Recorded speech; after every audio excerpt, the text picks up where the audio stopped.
Assalamualaikum warahmatullahi wabarakatuh.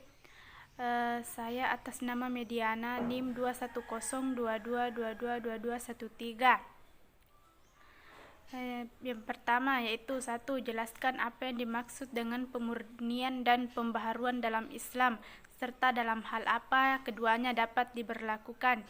Yaitu pemurnian berarti proses atau tindakan memurnikan sesuatu dari yang mengotorinya supaya menjadi bersih. Tajdid sendiri dalam bahasa Arab secara etimologi yaitu menjadikan supaya menjadi sesuatu menjadi baru atau memperbaharui sesuatu. Sedangkan pembaharuan Islam adalah upaya-upaya untuk menyesuaikan paham keagamaan Islam dengan perkembangan baru yang ditimbulkan kemajuan ilmu, pengetahuan dan teknologi modern. Dalam halnya diberlakukan pemurnian dan pembaharuan dalam dunia Islam tersebut untuk memperbaiki kembali pemikiran masyarakat tentang agama Islam agar dapat memahami kembali dan melaksanakan agama Islam sebagai yang telah dicontohkan Nabi Muhammad SAW agar supaya dapat menjalani kehidupan dunia sepanjang kemauan agama Islam. Baiklah, yang kedua yaitu sebutkan dan jelaskan tokoh-tokoh pembaharuan dalam dunia Islam serta pokok pemikirannya. Yang pertama yaitu Muhammad bin Abdul Wahab. Pokok pemikirannya yaitu berpegang kepada Al-Quran dan Sunnah sebagai sumber pertama syariat, memurnikan pemahaman tauhid dan menuntut orang muslimin untuk kembali seperti orang muslimin pada awal mula Islam. Yang kedua Jamaluddin Al-Afghani. Pokok pemikirannya yaitu pan-islamisme, yang adalah sebuah gerakan untuk menyatukan umat muslim dan membangun dunia Islam di bawah satu pemerintahan untuk melawan kekuatan asing yaitu bangsa barat. Yang ketiga yaitu Muhammad Abduh. Pokok pemikirannya yaitu teologi yang bersifat rasional.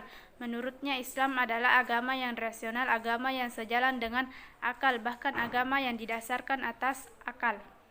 Baiklah, yang ketiga yaitu teori yang menurut saya yang paling akurat dalam masuknya Islam ke Indonesia, yaitu teori Mekah, yaitu yang menyatakan bahwa perkampungan Islam sudah ada sejak abad ke-7 di pantai barat Sumatera. Pendapat ini juga didukung dengan bukti berita dari Cina pada zaman dinasti Tang tahun 674 Masehi, bahwa orang Arab sudah mendirikan perkampungan muslim di pantai barat Sumatera. Kemudian disebutkannya juga bahwa pada masa Sriwijaya abad ke-8 kerajaan ini sudah mulai mengalami perkembangan kekuasaan dan banyak pedagang muslim yang singgah di sana. Baiklah, yang keempat yaitu jelaskan secara rinci sejarah berdirinya Muhammadiyah dan profil singkat dari Kiai Haji Ahmad Dahlan. Yaitu Muhammadiyah didirikan oleh Kiai Haji Ahmad Dahlan pada tanggal 18 November 1912 di kota Yogyakarta.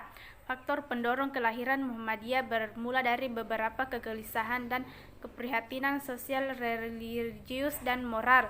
Organisasi Muhammadiyah didirikan untuk mendukung usaha Kiai Haji Ahmad Dahlan untuk memurnikan kembali ajaran Islam yang dianggap banyak dipengaruhi hal-hal mistik. Dengan didirikannya organisasi Muhammadiyah ini dengan harapan agar Islam kembali menjadi Islam yang sebenar-benarnya.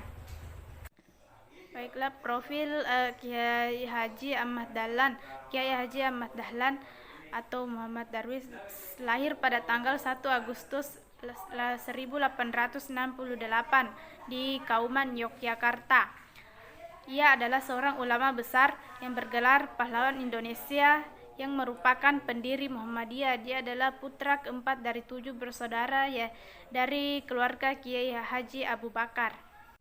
Kelima yaitu jelaskan yang dimaksud dengan MCKH Muhammadiyah dan apa isi kandungannya.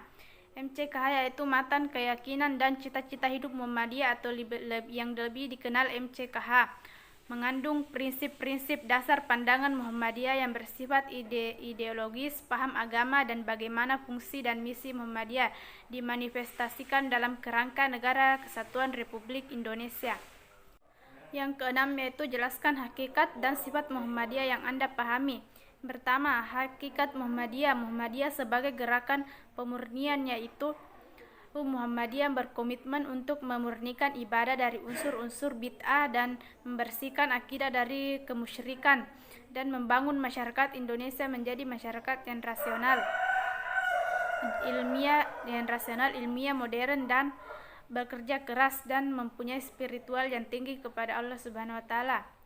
Sifat Muhammadiyah yaitu beramal dan berjuang untuk perdamaian dan kesejahteraan. Yang ketujuh yaitu apa tujuan dan fungsi dari ADART Muhammadiyah serta apa yang menjadi identitas dan asas pergerakannya. Yaitu fungsinya yaitu sebagai pedoman dasar persyarikatan dan dalam melaksanakan amal usahanya dan merupakan ruh perjuangan dan semangat pengabdian bagi persyarikatan Muhammadiyah dari masa ke masa. Tujuannya ialah menegakkan dan menjunjung tinggi agama Islam sehingga terwujud masyarakat Islam yang sebenar-benarnya. Asas pergerakan Muhammadiyah adalah gerakan Islam dakwah, amar ma'ruf nahi mungkar dan tajdid, bersumber pada Al-Quran dan As-Sunnah. Kedelapan, bagaimana sistem keorganisasian di Muhammadiyah yang Anda ketahui?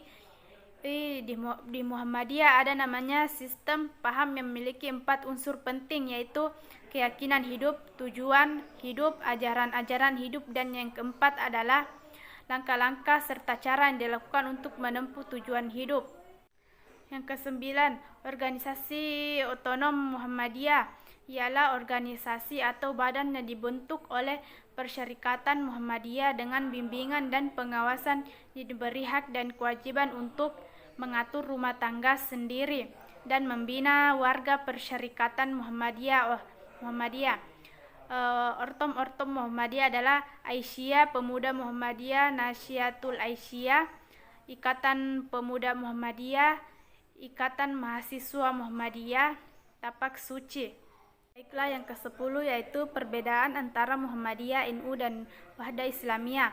Muhammadiyah lebih terkenal kepada gebrakan pendidikannya, sedangkan NU lebih terkenal dengan toleransi terhadap tradisi Indonesia, sedangkan Wahdah Islamiyah lebih bertuju kepada penyucian sifat tauhid. Sekian dari saya. Assalamualaikum warahmatullahi wabarakatuh.